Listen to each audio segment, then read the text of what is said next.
Hello বন্ধুরা, সব কেমন আছো? আশা করছি সবাই খুব ভালো আছে। আর প্রথমেই বলছি, শরীরটা ভালো নেই, জন্য গলার ভয়েসটা একদম বুঝতেই পারছো অন্যরকম লাগছে। তো ভয়েসটা একদমই অন্যরকম লাগবে, শরীরটা ভালো নেই বলেই। তো ঠান্ডা লেগেছে প্রচণ্ড পরিমাণে, তো সেই কারণে গলার ভয়েসটা পুরো পাল্টে গেছে একদম যাকে বলে। তা আসতে হলো বন্ধুরা 15ই আগস্ট। আর এই যে পতাকা দেখো বাড়ির সামনেই তোলা হয়েছে। তো কী হয়েছে বলো তো, তখন তো পিওকে খাওয়াতে বসেছিলাম। তো সে সময় আর কি পিওকে সবাই ঘুম থেকে উঠে খাওয়াতে বসেছি, ওই জন্য বাইরে আর নিয়ে আসতে পারিনি, তো ডাকা হয়েছিল। আর এদিকে দেখো আমার সব কাঁচা ধোয়া হয়ে গেছে, এই যে আমি চলে আসছি ঘরেতে। আর পিওকে জামা পরিয়ে চলো একটু বাইরে নিয়ে যাব। তো এই যে দেখো পিওকে নিয়ে একটু বাইরে চলে এসেছি। আর এই যে পিওকে একটু রাস্তা ছেড়েছি, একটু খেলা করছে। আর খেলাধুলা করার পরে আজ তো 15ই আগস্ট, ওই জন্য একটু বাইরে নিয়ে আসলাম একটু ঘোরানোর জন্য বাইরেটায়। তো এইদিকে পিওকে ঘোরানো হয়ে গেছে, আর এবার আমি বাড়ি যাবো। বাড়ি গিয়ে আমি আবার একটু বেরোবো, তো আমার একটু একটু দরকার আছে বাইরেতে। তো চলো, আমি দেখো এসে পিওকে জামা কাপড় ছাড়িয়ে দিয়েছিলাম। আর কী বলতো, এসে হিস করে দিয়েছিলো, জামা কাপড়টা পুরো ভিজে গেছিলো। তো সেখানে জামা কাপড়গুলোকে ছাড়ালাম, আর ছাড়িয়ে দিয়ে কাকির ঘরে রেখে এসেছি। তো চলো, আমি বাইরে থেকে যেতে যেতে তোমাদের দেখায়। জানলাতেই বসে চেল্লাচ্ছে। তো কী হয়েছে বলো তো, ভায়া সামনে দিয়ে যাচ্ছিলো না, দেখতে পেলেই কান্নাকাটি করবে। তো এই যে দেখো সেই জানলারখানেই দাঁড়িয়ে আছে, তো বাধ্য হয়ে যেতে হলো। তা আসার পরে দেখছি দেখো এদিকে ঘুমিয়ে পড়েছে। আর মা চানটা করিয়ে দিয়েছিলো, করার পরে মা বলছে ঘুমিয়ে পড়েছে, নিয়ে যেতেই খেলা করতে করতেই আর কি শুয়ে পড়েছিল। তো উঠছেই না, কতক্ষণ ধরে মা ডাকছিল আর ওঠার নামই নেই। তো চলো বাইরে দেখবো কুমড়ো ফুল পাড়া হচ্ছে কিরমভাবে, এই যে। তো লগা দিয়ে যে মা দেখো প্রত্যেক দিন 3-4টে করে কুমড়ো ফুল ফোটে, আর সেটা কিন্তু মা এইভাবে রোজ প্রত্যেক দিনই পারে, আর প্রত্যেক দিনই হয় 5টা-6টা করে, আর প্রত্যেক দিন ফুলের বড়া খাওয়া হচ্ছে এই জন্যে। তো এইভাবে প্রত্যেক দিনই মা 3টে-4টে করে পারে। আর দেখো হঠাৎ করে কী হয়েছে বলো তো, মেঘ না ডাকতে বৃষ্টি যাকে বলে একদম। তো হঠাৎ করে কি সুন্দর ওয়েদারটা ছিল, আর বৃষ্টিটা এসে পুরো একদম ভাসিয়ে দিল যাকে বলে। তো পুরো সন্ধ্যে অবধি এইভাবে টানা দেখো এক নাগারে এই বৃষ্টিটা হয়েছিল।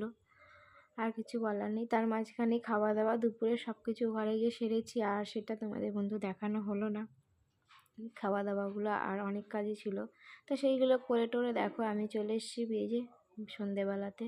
তো সব বন্ধুদেরকে শুভ সন্ধ্যা জানাই। তো এইদিকে জামাকাপড়গুলো তো সব শুকিয়ে গেছিলো, বারান্দায় দিয়ে দিয়েছিলাম হাওয়াতে, সবই জামাকাপড় শুকিয়ে গেছিলো। আর সকাল থেকে রোদ্দুর ছিল বেশ ভালোই, ভালোই রোদ্দুর ছিল। আর হঠাৎ করেই বললাম মেঘ না ডাকতে বৃষ্টি, এত জোর বৃষ্টি এসছে, আর সন্ধে অবধি বৃষ্টিটা হয়েছে। তাই এই যে ব্যাপার। তো সেই কারণে জামাকাপড়গুলোকে বারান্দায় দিয়েছিলাম, সকাল থেকে রোদ্দুরে শুকিয়ে গেছিলো প্রায়, আর একটুখানি ভেজা ভেজা ছিল, তো সেটা বারান্দা দিতেই শুকিয়ে গেছিলো। তাই এখন জামাকাপড়গুলো সব তুললাম, আর তুলে সব ভাঁজ করে রেখে দিয়েছি। আর পিওর পাপাকে পাঠিয়েছি এতে খাবার আনতে, কি বলো তো, একটু টিফিন খাবো বলে বলেছিলাম চাউমিন আনতে। তো দেখা যাক কি টিফিনে খাবার আনে। তো বলেছে খুব জমজমাট আনবে, তো আমি বলেছিলাম চাউমিনটা একটু আনতে। তো এই যে দেখো খাবার নিয়ে চলে এসছে, আর জমজমাট বলতে ভালোই জমজমাট খাবার নিয়ে চলে এসছে, রাত্রিরের খাবার বলতে পারো। আর ওইদিকে তো আমি রাত্রিরের জন্যে তালের লুচি করবো বলে তাল দিয়ে ময়দা দিয়ে সব মেখে রাখা আছে। আর এদিকে দেখো এত কিছু খাবার নিয়ে চলে এসছে। তো এই যে চাউমিন, বিরিয়ানি, আর তার সাথে মায়ের জন্যে কর্নেটো, এই যে আইসক্রিম খাচ্ছে, কর্নেটো আইসক্রিমও এনেছিল। আর প্রিয়র কাকা বলছে ভাত খাবে, তো এই যে ভাত দিয়ে দিয়েছিলাম, খিদে পেয়ে গেছিলো। তো রাত্রিবেলা কি বলো তো, দেখি কি করা যায় খাবারটাকে। আর এইদিকে দেখো প্রিয়র মাসিমণি আসছে, আর কি বোন আসছে। তো বোন তো পুরীতে গেছিলো, তো সেই জন্যে এই যে পুরী থেকে দেখো কালকে কি রাত্রিবেলায় ফিরেছে, অনেক রাত্রিরেই। তো এই যে বাড়িতে আমার কাছে এসছে, কী কী নিয়ে এসছে তো আমাদের জন্য, সেটাই তোমাকে চলো দেখাচ্ছি। তো এই যে দেখো আমাদের জন্য সব কুর্তি কিনে এনেছে। আর ছোটো বোনের আমার এনেছিল, আজ মেজো বোনেরটা আর কি আনিনি, ঘরেই আছে। আর এই যে দেখো প্রিয়র জন্য একটা ছোট্ট পাঞ্জাবি এনেছে, আর একটাই দেখো ছোট্ট ফ্রক এনেছে পুরী থেকে। আর তারপরে বোনের ছেলের জন্য একটা জামা এনেছে, এই যে দেখো। তো এই হলো পুজোর জামা কাপড়, পুজো পুরীর কেনাকাটা থেকে আর কি করে এনেছিল পুরী থেকে বোন এগুলো সব। আর কি বলো, তারপর বোন বেরিয়ে গেছে। আর এই যে আমি বললাম তাল দিয়ে লুচি করবো বলে মেখে রেখে গেছিলাম। তো কী করব, তো চলো ভেজে রেখে দিই, যে খাবে খাবে। আর এদিকে দুধটা গরম দিয়ে বসিয়েছি, জাল দিয়ে রেখে দেবো সকালের জন্য, পিওর জন্যে। তো সকালবেলাটা অনেকটা দেরি হয়ে যায় দুধ জাল দিতে গিয়ে। আর এই যে দেখো আমি তালের লুচি এখন ভাজছি। তো এক প্যাকেট চাউমিন তো রাখা আছে, এক প্যাকেট চাউমিন খাওয়াও হয়নি, পুরোটাই পড়ে আছে। এত খাবার নিয়ে চলে এসছে, বলেছিলাম হালকার ওপরে টিফিন আনতে, তো এতটা টিফিন আনবে সেটা আর ভাবতে পারিনি। তো এদিকে দেখো আমি তালের লুচিগুলো সব ভেজে নিচ্ছি, আর তার সাথে কী তরকারি বানিয়েছিলাম বন্ধুরা চলো দেখাই একবার তোমাদেরকে।